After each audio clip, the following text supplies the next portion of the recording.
Welcome back to Language Essentials. I am still Zachary, and today we are talking about conjunctions and clauses. These are two rather simple and very helpful parts of speech to understand. They are very good things to know. Conjunctions are usually static, and what I mean by that is they really don't change. You learn them in one form once, and that's what you need to learn. They're not like verbs where they change a bunch of times. They're not like nouns where they have plurals. When you learn a conjunction one time, you learn it in that one form, and that applies to any situation, any place in a sentence where you can reasonably put it. Some examples of conjunctions include and, or, because, and other words like that. You have two types.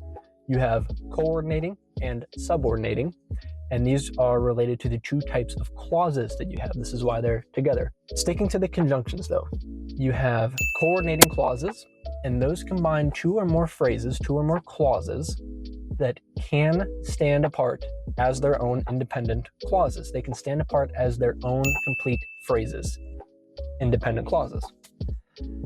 Subordinating conjunctions bring together two or more phrases, two or more clauses that cannot stand alone as independent clauses. They are dependent on one another to make sense.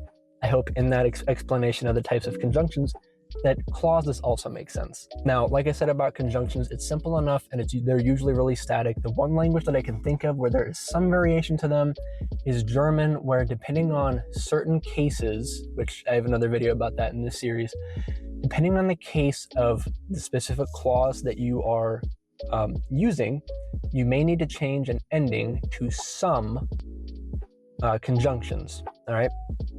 There are few, but it happens. In any other languages, in any of the other 6 languages that I've, learned, and the others that I've dabbled into, that doesn't happen. So you learn them once. Broadly speaking, you learn conjunctions once, you learn it forever. And you have two types of conjunctions, coordinating and subordinating, for the two types of clauses that you have, dependent and independent.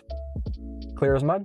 I hope that all made sense. I really do. If you have any questions, please let me know in a comment, and I will be sure to answer that.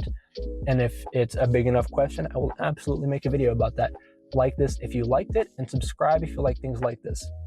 If you want a little bit more detail, I do write books about this stuff broadly, but also currently directly applied to Spanish. You don't have to buy my books. I simply write them in case you want them.